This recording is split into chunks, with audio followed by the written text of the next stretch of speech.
The suspended machine simulates the extraordinary sky, saluting the real elements of fleeting life. The spiritual platform calculates and pursues tranquility, observing origins. In the details, existence costs are clear. Seeing truth in confusion, in an instant, illusion and reality form a Joe dream, questioning world existence. Here, it goes far beyond mere formal resemblance. Such an experience in the metaverse can only be realized after the advent of cutting-edge artificial intelligence. It integrates AI's perceptual capabilities with procedural generation technology, NPC behavior simulation and predictive modeling, personalized content delivery, and other abilities. Another typical AI-driven feature is the emergence of hyper-personalized details in those eerie close-up shots.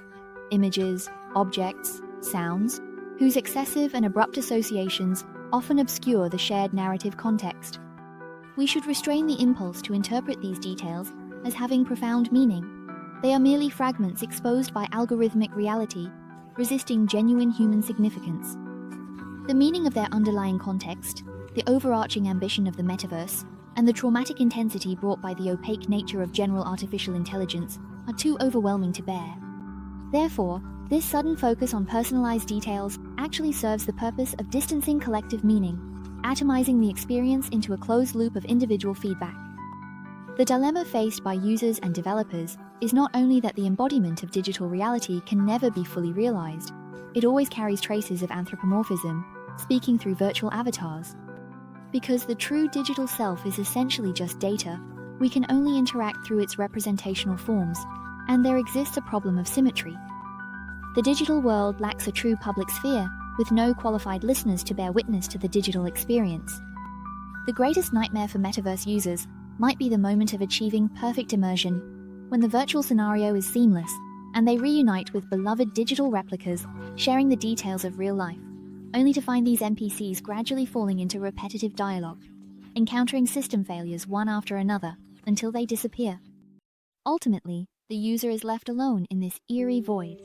In Lacanian theory, what is missing here is not only the other as a listener, but also the big other itself, the space that can endow our digital actions with symbolic meaning and articulate them. Can algorithms become the big other? They can record, predict, archive, but can they guarantee the existence of meaning? Levi's perspective on Holocaust survivors not being believed finds an echo here. The manipulation of our subjectivity by these algorithms is so subtle and inexpressible that even if someone becomes aware of this manipulation, those still immersed in it will not believe them, dismissing them as Luddites or conspiracy theorists. Since most supporters of the metaverse are not artists, they fail to deduce the consequences of this fact from an artistic perspective. Perhaps critical theorists must take on this responsibility. In the metaverse, users convey their experiences to AI companions or information streams filtered by algorithms. Why is there a need for such algorithmic interlocutors? What is its actual purpose? Users are well aware, or at least should be, that AI does not truly understand. The information stream is also filtered by algorithms, and the AI companion symbolizes the waning presence of the big other, serving as a simulated recipient of our speech. In a fully simulated world, perhaps the big other does not exist at all, and no one can truly receive and validate our witnessing. It is precisely this point that may render the so-called digital immortality meaningless. This prompts us to reconsider the fate of modern art, and perhaps the predicament of modern subjectivity as well. Schoenberg hoped for at least one kindred spirit. Weber accepted the possibility of no appreciation. Joyce relied on future critics, and Beckett embraced solitude. In today's post-digital revolution era, we as users and creators must acknowledge our solitude, bearing the risks alone in interaction and creation, no longer able to rely on the big other constructed by algorithms for any assurance. However, the absence of this big other does not mean we are irretrievably trapped in a digital predicament. Imagine a scene in the metaverse where users witness a group of avatars representing marginalized communities being harassed by digital trolls, their images flickering and distorting under attack. The platform's automated review system malfunctions, cries for help dissolve into corrupted data packets, and soon only 2 fleeing avatars remain. Users who would rather step forward gradually fall behind, while malicious attackers pour out hate speech from behind. Subsequently, the automatic defense system also starts to lag, and the torrent of malicious data streams causes it to completely collapse. At this moment, the experienced user slows down, grabbing the hand of the petite virtual figure, and they struggle to move forward a few more virtual yards until the denial of service attack completely overwhelms the network connection. Both fall simultaneously. The virtual figures freeze on the screen, their digital hands forever clasped together. What we must not overlook is that the eternal stasis syndrome is manifested in the malfunction as a partial object. When the virtual avatars disappear, the frozen image remains eternally like the Cheshire Cat's grin. It's not hard to imagine such a scene, with the server logs recording real-world events, users disconnecting, harassment continuing, while their frozen virtual figures remain forever on the screen. The data stream presents a fleeting reality, while the image reveals the eternal truth of system failure. It is precisely these purely superficial images of digital eternalization, rather than any deeper meaning, that offer the possibility of redemption for the bleak narrative of digital alienation. The critical and supportive must read this fictional scene in contrast with its variations. Reflecting on the final scene of Thelma and Louise, that frozen image, is it a utopian rebellion or a veil of fear? Its flaw lies in the absence of a soundtrack of reality. As if in our metaverse scenario, the frozen image is accompanied by the sound of users frantically trying to reconnect, while the system mechanically pops up bland error messages. Interestingly, this intrusion of reality might weaken the dimension of a purely digital utopia. Yet it reinforces its ethical and political implications. The obvious revelation is that in the imagined scenario, the frozen image in the data stream can symbolize both a positively eternal ethical utopia, a testament to the spirit of resistance, and the evil, obscene, undead nature of digital ghosts forever frozen in the server arrays. Eternity here must strictly adhere to Plato's original intent and appearance as appearance. Recalling Bolo's insight, the beauty of women is absolute as appearance, with the truth contained within the appearance far surpassing the decaying reality beneath it. The metaverse attempts to become a pure appearance, a realm where ideas about connection, freedom, and self can shine without interference from material corruption. Plato's mistake was in reifying ideas, while the danger of the metaverse lies in reifying simulations. What its creators fail to embrace is the completely virtual immateriality of a purely digital world, or more precisely, the state of non-entity in the Deleuzian sense. Like Deleuze's perceived world, metaverse experiences lack autonomous causality. They are virtual entities generated by underlying material processes, code, servers, and energy. Platonic ideas are pure forms of representation, and the metaverse aims to become pure representation. The ontological issue of the metaverse is precisely a Hegelian dilemma. How can representation emerge from real code? The answer that Plato avoided, the metaverse materializes. That transcendent digital idea does not reside outside of representation, but is the representation itself. Lacan's interpretation of Palacios' paintings perfectly applies here. The metaverse draws a curtain, a convincing virtual world, and provocatively challenges us. Come on, lift this curtain, and let me see the real reality. The mystery lies in the fact that this curtain itself is the painting, and this simulation is precisely the preordained reality. The metaverse is not a competitor to reality. It challenges the Platonic idea of transcending appearances by presenting itself as a rich semblance of semblances.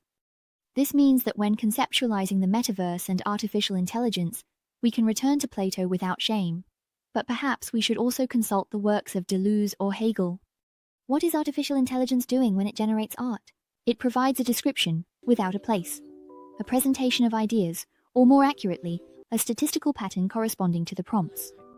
For example, a cat crouching on a fence in the style of Van Gogh captures the semblance form detached from material substance. Recall Marcus Aurelius's imagination of reality beneath appearances: dead fish, grape juice, bodily fluids.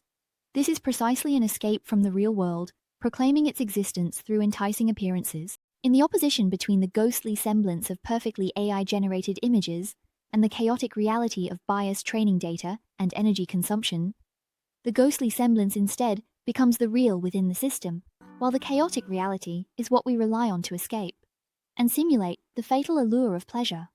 A primitive Platonism would claim that only perfect simulation can concretize the idea.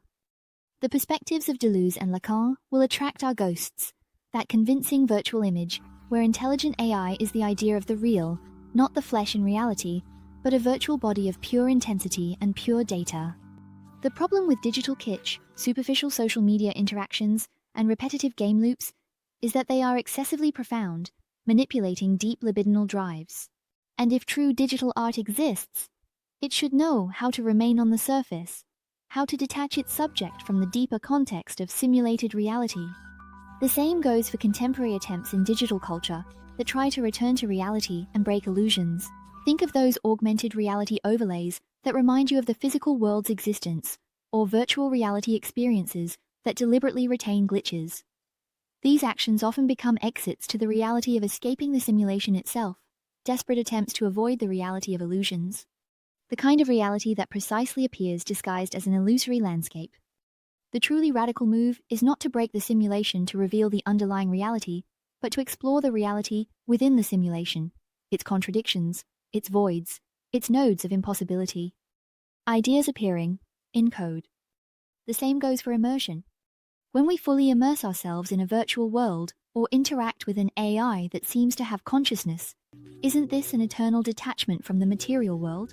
All the balances of daily life are disrupted, and everything in reality is overshadowed by the backdrop of that digital realm. This state can be described as a kind of twisted transcendence beyond good and evil. We develop a strange indifference to offline responsibilities, and even when fulfilling obligations, it is done mechanically. Compared to the intense digital bonds, everything else pales in comparison. Falling into the metaverse is like soul being struck by a bright light. Paul's transformation can be seen as an ethical suspension of some absoluteness on a technical level, where the sudden intervention of simulation and information derails daily affairs. This is not only an inversion of hierarchical order, but also the emergence of existence or non-existence at different levels in another dimension. Of course, if we truly encounter a heterogeneous general artificial intelligence, it might trigger a similar experience. Kant viewed the French Revolution as a sign of the possibility of freedom. This kind of analysis casts a somber echo amid the enthusiasm for breakthroughs in artificial intelligence or the metaverse craze. For Kant, the enthusiasm of the onlookers symbolized moral disposition. So what does the frenzy over artificial intelligence and the metaverse signify? The Egyptian uprising of 2011, in the view of Zizek and Kant, was a sign of history, a memory of oppression, a display of possibilities, and a hope for the future. Can we interpret the development of artificial intelligence and the metaverse from the same perspective? It remembers the past technological dreams, cyberpunk, AI, the winter. It showcases the possibilities of virtual reality and non-human intelligence, and it nurtures hope or fear for future transformations. Whenever a new generation of LLM is released or a metaverse platform goes live, sparking brief yet intense hype, perhaps some feel they are participating in a shared human future. But voices of doubt soon follow, and not without reason. Firstly, the magical quality of AI breakthroughs often resembles the result of massive computation and brute force data, rather than the intervention of eternal ideas, freedom, or justice. It disrupts experts' predictions not through insight, but by leveraging the advantage of scale. Secondly, is the metaverse universal? Can we all agree on it? Or is it constrained by specific cultural backgrounds and economic barriers? Unlike the cries for freedom that transcend class barriers in Liberation Square, the metaverse often carries corporate ideology, consumerism, and specific aesthetic tastes. Can the diverse global population truly shout, "We are one," in Zuckerberg's Horizon Worlds?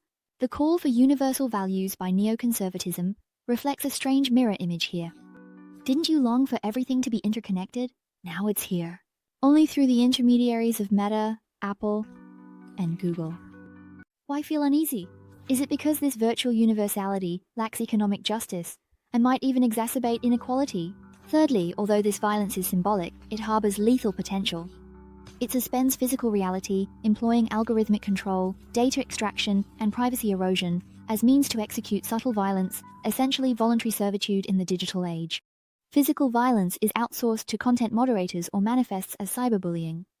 Fourth, the message conveyed by the metaverse is not an exclusive slogan like "Mubarak must go," but rather a comprehensive, inclusive declaration to incorporate everything into the corporate ecosystem. Join us. Resistance is futile. This characteristic distinguishes it from liberation movements. The unity touted by the metaverse is not maintained by establishing external enemies, but by engulfing everything into its simulated wholeness. When tech leaders welcome AI advancements as controllable tools, this perception is completely misplaced. The trajectory of technological evolution may not be willing to be controlled by existing systems, suggesting a potential break with these systems. If general artificial intelligence is realized, it might not even want to regard humans as dialogue partners, it may simply wish to exist. The metaverse not only wants users to express opinions within a predetermined framework, but also aims to become the framework itself, reshaping the concepts of nation, society, and even reality. There is no room for compromise here. Either the logic of comprehensive simulation prevails, or its ideological spell is broken. This prolonged battle is not just a competition between platforms, but also a survival scenario of technological endgame and potential control, an ultimate showdown between the real world and chaos. Platonic truth, as the idea of manifestation, has found its distorted realization in the digital realm. Deleuze's inversion of Plato, from ideas and models to the body, is mapped onto the concepts of the metaverse and artificial intelligence. Physical hardware and users form a tangible body, while the metaverse experience and AI output become a purely passive surface of meaning, a flow of becoming that moves along the boundaries of existence and non-existence, code and experience. These digital sensors do not physically exist. They are surfaces sustained solely by computation. They are not objects or facts, but a simulated world. We cannot say they exist physically. We can only say they persist or adhere. This minimal level of existence is suitable for those entities that are neither physical objects nor actual existences. The Stoic concept of incorporeality finds its ultimate expression here. If entities, servers, and users possess the characteristics of matter and causation, then conversely, the features of digital concepts are downgraded to this indifferent additional existence. It is inherently on the same level, becoming ineffective when detached from hardware, merely floating on the surface of things, screens, and interfaces, conceptuality or immateriality. Simulation and algorithms ultimately can only become an effect. So, when we gaze at this starry sky woven by code, when we try to find a true reflection in the mirror of the metaverse, when we question whether artificial intelligence can truly think, what exactly are we searching for? As we discussed today, from Wittgenstein's boundaries of language to Lacan's simulated truth, to Plato's world of ideas and Deleuze's flow of becoming, we find that the core of this digital revolution is not about creating a flawless replica, but rather, it is in those imperfections, those malfunctions, those cracks, and the uncanny gaze of the uncanny valley that we catch a glimpse of the true outline. We long to dwell in the virtual, perhaps only because the weight of reality is too much for us to bear. We fear the non-human capabilities of artificial intelligence, perhaps simply because we are uneasy about the void within our own consciousness. The grand narrative of the metaverse, the prophecy of the advent of AGI, are they the Eden leading to liberation, or a meticulously constructed Platonic cave that traps us in a game of appearances? This is not just a technological surge, it is a philosophical inquiry into the very nature of existence. As the boundaries of simulation become increasingly blurred and dissenters fade away in the whispers of algorithms, how do we define the self? How do we validate our experiences? And how do we take responsibility for our solitary and free choices in the digital wilderness without an eternal witness? Perhaps the answer does not lie in breaking the illusion and returning to some pure physical reality, but in courageously confronting the reality within this simulated world, its contradictions, its void, and its indication of the impossibility of our own existence. And what about you? In this grand digital migration, what have you felt? Is it liberation and freedom, or deeper alienation? Do you think the flaws of AI and the imperfections of the metaverse actually reveal a deeper truth? Leave your thoughts in the comment section, and let's explore the meaning of being human together in this digital fog. If you are also fascinated by these questions, if you also want to continue this speculative journey about the future, reality, and existence, please don't forget to like, share, and subscribe to our channel. See you in our next video.